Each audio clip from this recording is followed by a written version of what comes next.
Watu 31 waliofariki dunia katika maporomoko ya ardhi katika eneo la Chesongoch katika kaunti ya Elgeyo Marakwet wamezikwa leo Ijumaa mchana katika mazishi ya pamoja katika eneo la Chesongoch katika kaunti hiyo. Na kama anavyotuarifu mwanahabari wetu Samira Mohamed, ni kwamba kile ambacho kingekuwa cha faragha na mazishi ya mtu mmoja yamekuwa mazishi ya pamoja na kuipa jamii nafasi moja ya kuwaenzi waathiriwa. Wingu zito la majonzi liligubika kijiji cha Chesongoch, kaunti ya Elgeyo Marakwet.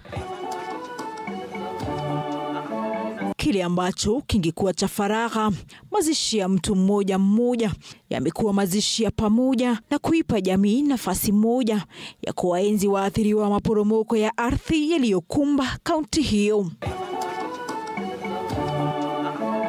Huku watu 31 waliofariki katika maporomoko ya ardhi katika eneo la Chesongoch, kaunti ya Elgeyo Marakwet wakizikwa Ijumaa mchana katika mazishi ya pamoja, ambapo mnara utajengwa baadaye katika eneo hilo kama ukumbusho wa kudumu.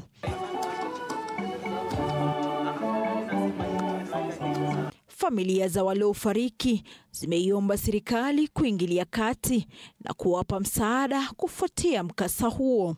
It is time that as government and the people of Elgeyo Marakwet to evict or compulsory eviction or compulsory relocation for those who are along the river banks, those who are within the water source. Watu wote watolewe. Oleza walioangamia katika mkasa huo.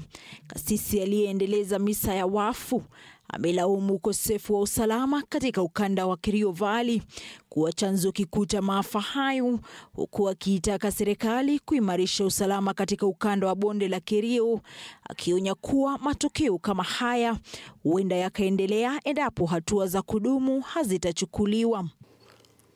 Kwanza katika hapa Kerio Valley tunajua kwamba shida ya watu wetu kuishi hapa milimani ni kwa sababu ya insecurity katika sehemu hii.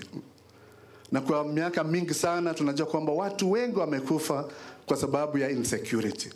So ni vizuri pia tutafute suluhisho kwamba tufanye nini tuhakikishe kwamba tuko na security ya kutosha. Huku sakasaka za miili ya walioangamia katika mkasa wa maporomoko katika kaunti ya Elgeyo Marakwet kiingia wiki ya 3, familia za wale waliopotea hadi sasa zinaendelea kupiga moyo konde, zikijipa matumaini ya kuwapata wapendwa wao.